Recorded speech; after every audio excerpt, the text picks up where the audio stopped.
Hello and welcome back, dear students of class 10th. I hope you are doing well. आज इस video में हम बात करेंगे फ्रैक्चर्स एंड स्प्रेन्स के हवाले से। ये जो हम टॉपिक पढ़ रहे हैं ये डिज़ास्टर मैनेजमेंट में मेंशन है। ठीक है, तो चलिए स्टार्ट करते हैं अपना topic without any delay. Okay, तो सबसे पहले हम यहाँ पे बात करेंगे फ्रैक्चर्स एंड स्प्रेन्स के हवाले से। तो आप प्लीज़ ये पिक्चर्स यहाँ पे देखने की कोशिश कीजिए। आप देखते हैं ना ये, और ये भी देखिए आप, ये हड्डी कैसी टूटी है। ये हड्डी जो है यहाँ पे टूट चुकी है, और ये जो है ना ये टर्न हुआ है, ओवर टर्न हुआ है ये फुट। तो इनके हवाले से हम क्या पढ़ेंगे, क्या सॉल्यूशंस होंगे, तो वो ही बात इस वीडियो के अंदर की जाएगी। देखिए भाई, सबसे बड़ी प्रॉब्लम इस फ्रैक्चर के अंदर होती है ना, वो है इमोबलाइजेशन। क्या करना है, आप विक्टिम को ये इस बात के यकीन दें कि आप इस पार्ट को बिल्कुल भी ना हिलाएं। हिलाने से क्या होगा, ये जो आपकी टूटी हुई मतलब हड्डी है ये डिफॉर्म हो सकती है, अपनी जगह पे फिर नहीं आएगी, या ओवर टर्न हुआ है, इसको हम स्प्रे नहीं कहेंगे। तो क्या हुआ है, ये उल्टा पड़ा है ऐसे, तो इस चीज़ से क्या होता है, डिफॉर्मेशन होती है। तो सबसे प्रॉब्लम, जिस चीज़ से ज़्यादा प्रॉब्लम होती है ना, ज़्यादा पेन क्रिएट होती है, वो है मोबाइलाइजेशन। मोबाइलाइजेशन के माने इन चीज़ों को मूव करना, इन चीज़ों को हिलाना, पैर से चलने की कोशिश करना, या लेग से चलने की कोशिश करना, फुट से चलने की कोशिश करना।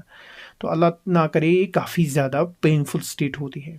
अगर आपके पास वहीं पे कुछ मटेरियल पड़ा है, पिल्लो है, ठीक है, या वुडन प्लैंक है, या बैम्बू है, अम्ब्रेला है, उसके साथ बांध के रखें, इसको बांध के रखें ताकि ये इसको हिला ना सके। और एक चीज़ आपको और याद रखना है, वो ये है कि विक्टिम को खिलाने पिलाने की कोशिश ना करे। क्या पता कि अगर आप इस विक्टिम को डॉक्टर के पास ले गए, डॉक्टर साहब ने वहाँ पे बोला इसे इमीडिएट सर्जरी करवानी है, आपके खिलाने या पिलाने से सर्जरी में डिले हो सकता है, और तब तक बंदा काफ़ी पेन सफ़र करेगा। तो सबसे जो इम्पॉर्टेंट चीज़ इस फ्रैक्चर और स्प्रेन के हवाले से है, वो है इमोबलाइजेशन।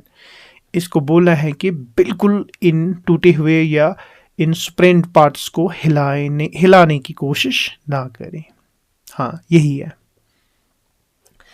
अगर आपके पास ये कुछ मटेरियल वहाँ पे पड़े हैं, अखबार है, जोड़ दो। अगर बाजू टूटा है, फुट रोल है, ये पिल्लो है, वुडन प्लैंक है, बैम्बू पड़ा है, बैम्बू के साथ जोड़ दो। अम्ब्रेला है तो अम्ब्रेला के साथ ही जोड़ दो, क्योंकि ये सपोर्ट प्रोवाइड करेंगे। ये जो मटेरियल्स आप यूज़ करते हैं ना, ये सपोर्ट प्रोवाइड करेंगे एक विक्टिम के इस टूटे हुए पार्ट को। या चेस्ट आर्म बैंडेज ऐसे भी जोड़ सकते हैं, ट्रायंगुलर स्लिंग, इस चीज़ से भी आप विक्टिम के इस फ्रैक्चर्ड या स्प्रेन्ड पार्ट को जोड़ सकते हैं, सपोर्ट दे सकते हैं। ये बात हो रही थी फ्रैक्चर्स के हवाले से। आगे देखते हैं क्या टॉपिक है। अब है इससे ज़्यादा important cheese, that is called heat stroke. कभी ज़्यादा धूप की वजह से लॉस ऑफ कॉन्शियस क्या हो जाता है, हीट स्ट्रोक हो जाता है। हीट स्ट्रोक के कारण टेम्परेरी लॉस ऑफ माइंडसेट हो जाता है। बॉडी फेल्स, कैसे बॉडी फेल हो जाती है, क्योंकि वो because the temperature regulating system of our body fails in hot and dry environment, regulate ही नहीं कर पाती है। पेशेंट जो होता है उसकी बॉडी के अंदर क्या हो जाता है, quick rise in temperature of body के अंदर सडनली टेम्परेचर इंक्रीज हो जाता है, स्किन रेड हो जाती है, स्वेटिंग वगैरह कुछ नहीं होती है, पल्स उसका फास्ट होता है और बंदा कंफ्यूज्ड होता है। ठीक है, अगर आपको लग रहा है ना ये कभी अल्लाह ना करे कभी ऐसा कुछ हुआ किसी के साथ, तो आप सिम्टम से ही पहचान सकते हैं कि वो हीट स्ट्रोक का शिकार हुआ है। तो अगर आपको लगते हैं ना ये सिम्टम्स दिख रहे हैं तो समझ लेना कि बंदा हीट स्ट्रोक का शिकार हो चुका है।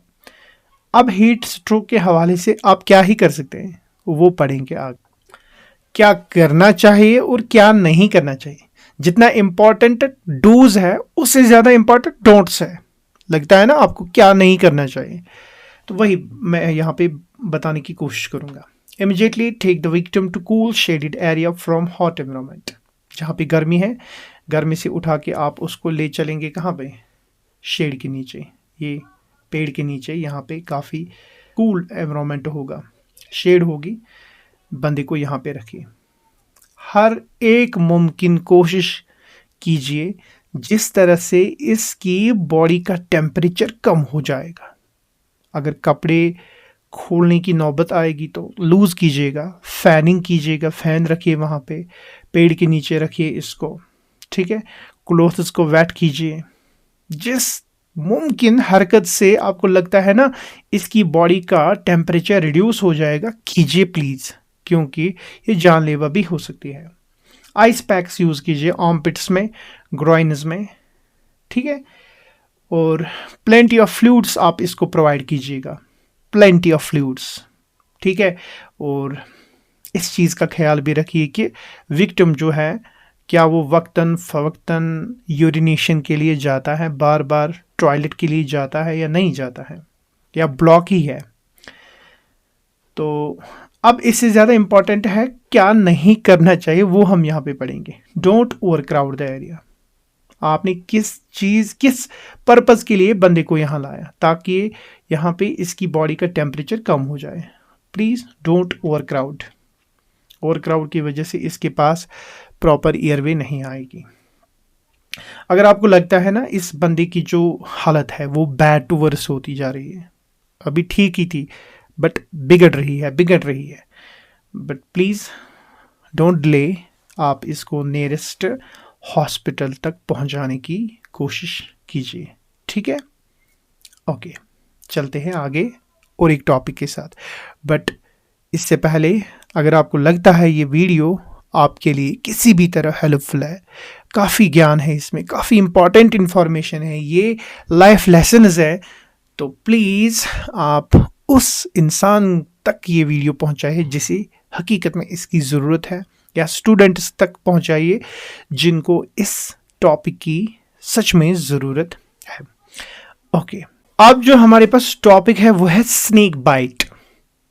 कभी कभी ऐसा होता है ना, आप बगीचे में चले जाते हैं, पार्क में चले जाते हैं, किसी ऐसी जगह पे चले जाते हैं, जंगल के अंदर चले जाते हैं, वहाँ पे सांप आपको काट लेता है। तो इस सिचुएशन में आप क्या करेंगे? बट एक चीज़ भी याद रखिए, हर एक सांप पॉइजनस नहीं होता। All the snakes are not poisonous, they bite. वो क्यों मतलब इंसान को काटते हैं? तो इसलिए काटते हैं ताकि वो खुद को डिफेंड कर सके, बचा सके, ठीक है ना। वो एडवांस में ही सेफ्टी शॉट खेलते हैं तो आपको ये बात याद रखनी है कि जो स्नेक्स होते हैं ना, हर एक स्नेक पॉइजनस नहीं होता है, इसमें घबराने की क्या ज़रूरत है। Snakes have 2 types of venoms. Venom कहते हैं जहर को, वेनम कहते हैं स्नेक का जो जहर होता है। इसके 2 टाइप्स होते हैं। एक वो स्नेक्स होते हैं जो लाइक कोबरा, मैम्बा, ये हमारी नर्वस सिस्टम को ही अफेक्ट करते हैं अगर ये काटेंगे। कशिर पॉइंट स्नेकन 2 किस्म, यमन हंदिस टाइप मन जहर टफ दिन जहर फैलान सनिस नर्वस सिस्टमस अंदर। दोयम किस्म तिम स्नेक्स लाइक वाइपर, रैटल, इनसे ज़्यादा इम्पैक्ट नहीं होता बट होता है। बट सुनिए, इंपॉर्टेंट लेसन क्या है? इंपॉर्टेंट लेसन है venom of snakes like cobra, mamba affect nervous system and is more deadly because the respiratory system gets involved and the victim dies due to respiratory failure before reaching hospital if no immediate first aid is provided। देखा भाई, आप first aid provider है, सब आपके हाथ में है। Hospital तक पहुंचाना ये काफी देर की बात है, हॉस्पिटल तक पहुंचाते पहुंचाते इस बंदे की डेथ भी हो सकती है। So first aid provider should be well trained. ठीक है, अगर इन सांपों ने काट लिया, लाइक कोबरा, मेंबा वगैरह वगैरह, क्योंकि ये हमारे रेस्पिरेटरी सिस्टम को ही ब्रेक डाउन करते हैं, या ये हमारे नर्वस सिस्टम को ही ब्रेक डाउन करते हैं। वहीं पे दूसरी किस्म है venoms of snakes like viper, rattle, affect blood clotting and causes bleeding disorder. Bleeding ही नहीं होती है, क्लॉटिंग ही नहीं होती है, ये दूसरा टाइप का वेनम होता है। तो इसके हवाले से आप क्या कर सकते हैं? आप फर्स्ट एड प्रोवाइडर हैं, क्या करना चाहिए? यही मतलब सिचुएशन कभी आपके साथ हो जाएगी, आप बगीचे में हैं, आप गार्डन में हैं, अपनी माँ के साथ, आप पापा के साथ, आप अपनी फैमिली के साथ, अल्लाह ना करे कि स्नेक ने किसी आप में से किसी को काटा। उस सिचुएशन में आप क्या कर सकते हैं? देखते हैं आगे। देखिए क्या नहीं करना चाहिए और क्या करना चाहिए। ठीक है, क्या नहीं करना चाहिए और क्या करना चाहिए। जितना ज़रूरी डूज है उससे ज़्यादा ज़रूरी डोंट्स है। डूज क्या करना चाहिए? आप विक्टिम को रिएश्योर करें, आप काम रहिए, आप चुप कीजिए, आप बिल्कुल भी रोइए मत, क्योंकि कोई बड़ा मसला नहीं है। कभी ऐसा मत कहिए कि पिछले साल बंदे को सांप ने काटा था, वो वहीं पे मर गया। ठीक है, आप उसके लिए एक वेट ब्लैंकेट बनने की कोशिश ना कीजिए, उसको होप दीजिए, तमिज दियोते आस, उसको उम्मीद दीजिए, ये कोई मसला ही नहीं है। एक तो ये है। दूसरा क्या है? Keep the bitten limb below the heart level and let the bitten site bleed for 30 seconds. जहाँ पे सांप ने काटा, लेट्स टेक एन एग्जाम्पल, यहाँ पे सांप ने काटा, हार्ट लेवल से इसको नीचे रखिए, हार्ट को ऊपर रखिए, यहाँ से ब्लीडिंग होने दीजिए। ये मजगिस खून पकन, क्या इसके खून पकन, कम से कम 30 सेकेंड्स तक आप इसको let it be open, flow होने दीजिए। क्योंकि जो यहाँ पे सांप ने वेनम छोड़ा होगा, वो वेनम आगे खून के साथ मिला होगा। अगर आप इसको वापस लाएंगे, रिवर्स करेंगे, तो शायद खून के साथ वो बाहर निकल जाएगा। इसके बाद आप क्या करेंगे? Wash the affected area with soap and water. Soap and water apply कीजिए इस एरिया पे जहां पे सांप ने काटा। फिर इसके बाद आप एक रोलर बैंडेज लगाना इस पे जहां पे इस सांप ने काटा है। और आप एक फर्स्ट एड प्रोवाइडर है, ठीक है ना? आप एक विक्टिम के इन चीज़ों पे बिल्कुल ख्याल रखें। क्या वो सही से ढंग से ब्रीथिंग कर पाता है, हार्ट बीट, हार्ट रेट सही से चलती है, और ब्लड प्रेशर को भी बार बार आप चेक कीजिएगा। ठीक है ना? कहीं पे कोई डिस्टर्बेंस तो नहीं आ रही है इन चीज़ों को लेकर। बट इसके साथ साथ आपको ये चीज़ भी करना है कि shift the victim immediately to the hospital in sitting posture. ऐसे ही लेटे हुए आप कहाँ ले जाएंगे इसको? विक्टिम इथे पन श्रिंक थी नुन कोड हॉस्पिटल। ऐसे ही लेटे हुए आप विक्टिम को नियरेस्ट हॉस्पिटल तक ट्रांसपोर्ट कीजिए। ठीक है, आप ऐसा नहीं करना मैंने बैंडेज लगाया, वॉश किया, बस काम चला गया। नहीं नहीं, हॉस्पिटल ले जाइए। इसमें बिल्कुल भी लापरवाही करने की कोई भी गुंजाइश नहीं है। जितना इंपॉर्टेंट डूज है उससे ज़्यादा इंपॉर्टेंट डोंट्स है। क्या नहीं करना चाहिए? Don't create panic in victim's mind that now you will die. आप बिल्कुल भी एक विक्टिम के दिमाग में ये बात या ये खौफ ना डालें कि हर एक इंसान या हर एक वो इंसान जिसको सांप ने काटा वो मर गया, ये तो आपकी बात सुन के ही मर जाएगा। बिल्कुल भी नहीं करना चाहिए। आप उसको होप दें, आप उसको उम्मीद दें, आप उसको बोलिए कि सांप के काटने से आज तो कोई नहीं मरा, आप क्यों हिम्मत हार रहे हो? ठीक है, आप उसको तसल्ली दें। और इससे ज़्यादा इंपॉर्टेंट क्या है? Don't waste valuable time to kill and catch the snake. अब आप किसके पीछे जाएंगे? स्नेक के पीछे। अगर जहाँ पे भी मुझे नज़र आएगा मैं इसको वहीं पे मारूंगा। भाई it is beating about the bush. आप कितने घंटे इस सांप के पीछे पीछे जाएंगे, तब तक वो बंदा मर जाएगा। सबसे पहले एक फर्स्ट एड वॉलंटियर होने के नाते आपकी ये रिस्पॉन्सिबिलिटी है कि सांप को मारने के बजाय आप विक्टिम पे फोकस करें, आप विक्टिम को हॉस्पिटल तक ले जाए। ये आपकी रिस्पॉन्सिबिलिटी है। सांप को मारने की बिल्कुल भी कोशिश ना कीजिए, इसके पीछे पीछे अपना कीमती वक्त ज़ाया मत कीजिए। जो टाइम आप सांप पे लगाएंगे वो वक्त आप डिले कर रहे हैं एक विक्टिम के ट्रीटमेंट को। बाद में वो मर भी सकता है, अल्लाह ना करे। तो बिल्कुल ऐसा ना ही कीजिए तो बेहतर होगा। Okay, I hope you are enjoying the topic. Like कीजिएगा, कमेंट कीजिएगा, और इसके साथ ही हम वन मोर केस पढ़ेंगे, that is dog bite. Dog bite common है, कुत्ते ने काटा किसी को। रिसेंटली फेसबुक पे एक वीडियो सरफेस था, किसी बंदे को काटा कुत्ते ने, फिर लोगों ने पत्थर लाए और मारा उसको, कुत्ते को। फिर उन बंदों के ऊपर एफआईआर लगाया गया क्योंकि इन्होंने क्रूअल्टी ऑफ एनिमल्स के हवाले से एक दुख पहुंचाया। किसको? डॉग को मारा, बेरहमी से मारा। बट भाई जब रैबिट डॉग होगा, पागल कुत्ता होगा, तो क्या ही कर सकते हैं आप। इसके हवाले से हम देखेंगे क्या करेंगे अगर किसी को कुत्ते ने काटा है। ये हम पोस्टमार्टम पढ़ते हैं, काटने के बाद। हम पहले नहीं पढ़ते हैं प्रिकॉशनरी, हम वो सब चीज़ें पढ़ते हैं जो वारदात के बाद किए जाते हैं इलाज के लिए, इलाज मुआवजा के लिए। वही डॉग बाइट।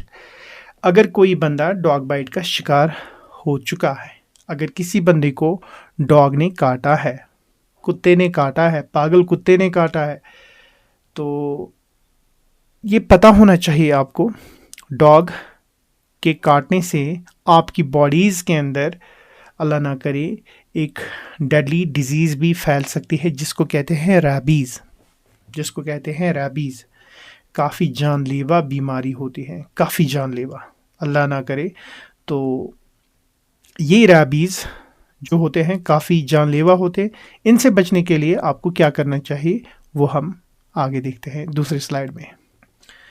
देखो भाई, सबसे पहले आपको क्या करना चाहिए और क्या नहीं करना चाहिए, हम दोनों बातें यहाँ पे करेंगे। Wash saliva immediately and wash the wound with soap and water. जहाँ पे कुत्ते ने काटा है वहाँ पे जल्दी पानी डालें और साबुन से उसको साफ कीजिए, ताकि वो जो सलाइवा उसके दांतों या टंग के ज़रिए यहाँ पे फैला है या पड़ा है वो बाहर निकलेगा। Cover the wound with dry sterile dressing. इसके ऊपर आप फिर ड्रेसिंग भी कीजिएगा। फिर लापरवाही के बगैर आप विक्टिम को नियरेस्ट हॉस्पिटल तक इमीडिएटली शिफ्ट कीजिए, ठीक है। और डॉग पे नज़र रखिए, क्यों? इफ़ डॉग बिकम्स रैबिड के माने है पागल होना, और runs away then communicate the attending doctor.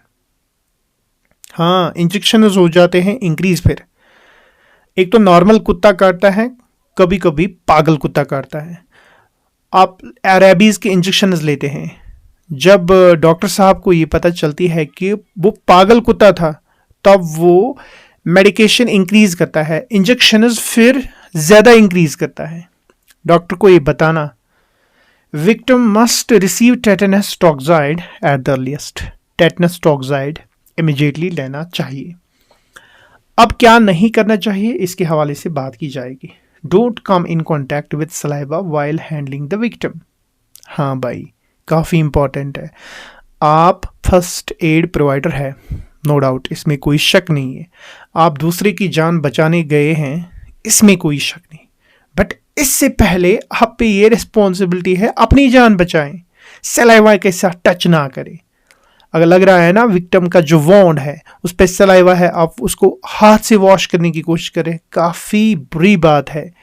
आप खुद अपनी जान को रिस्क में डाल रहे हैं, आप अपने आप को रिस्क में डाल रहे हैं। सो दूसरा क्या है, don't ignore a dog bite. Dog bite कोई मामूली बाइट नहीं होती, रैबीज फैलते हैं। Always seek medical help, doctor से सलाह मशवरा के बाद ही वैक्सीनेशन वगैरह कीजिएगा, ठीक है। जो करना है वो मैंने बोला, जो नहीं करना है वो भी मैंने बोला। ओके, सो हम पढ़ रहे थे डॉग्स बाइट के हवाले से। डॉग बाइट के हवाले से जो हमने डूज एंड डोंट्स पढ़े वो आपको काफ़ी केयरफुली याद रखने हैं। इम्पॉर्टेंट भी है, लाइफ लेसन है, याद क्यों ना रखेंगे, अब याद तो रखना ही है क्योंकि इम्पॉर्टेंट है, लाइफ लेसन है।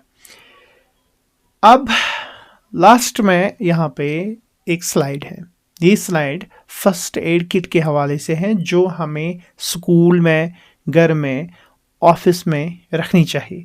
एक फर्स्ट एड किट क्या होती है और इस फर्स्ट एड किट के अंदर कौन कौन सी चीज़ें होती हैं। सबसे पहले अगर मैं आपको बताऊं कि फर्स्ट एड किट जिसमें नेसेसरी मेडिसिन होते हैं, जिसमें नेसेसरी चीज़ें होती हैं ताकि आप सिचुएशन को वहाँ पे हैंडल कर सकें जब तक आप इस विक्टिम को हॉस्पिटल तक पहुँचाएंगे। हॉस्पिटल तक पहुँचे ये बंदा सेफली कट करना। ये फर्स्ट एड किट के माने ये हैं कि फर्स्ट एड किट के अंदर वो चीज़ें होनी चाहिए जो इमीडिएट रिलीफ प्रोवाइड कर पाते हैं एक विक्टिम को। इसके अंदर वो मेडिसिन, वो चीज़ें होती हैं आप इमीडिएट तुरंत रिलीफ पहुंचा सके जब तक आप इस बंदे को नियरेस्ट हॉस्पिटल तक शिफ्ट कर सकेंगे। अब सवाल है फर्स्ट एड किट के अंदर क्या होना चाहिए। सबसे पहले एक light weight box, sterile cotton, bandage, triangular bandage, gloves, antiseptic solution, providine, spirit, soap, AMBU bag, airway, scissors, small towels, ORS, ये सब चीज़ें एक फर्स्ट एड किट के अंदर होती हैं और ये फर्स्ट एड किट आपके घर में होनी चाहिए, स्कूल में होनी चाहिए और आपके ऑफिस में होनी चाहिए। तो ये था फर्स्ट एड किट के हवाले से, ये कुछ लाइफ लेसन्स थे। अभी ये चैप्टर ख़त्म नहीं हुई, अभी और भी पढ़ना है, बट वो हम पढ़ेंगे नेक्स्ट वीडियो में। आज जो हमने पढ़ा इस वीडियो में, तो आप प्लीज़ इसको फिर से देखना, रिवाइज करना। अभी अगर क्लियर नहीं हुआ तो मिलते हैं दूसरी वीडियो में एक नए टॉपिक के साथ। तब तक के लिए अल्लाह हाफिज़, see you in the next one.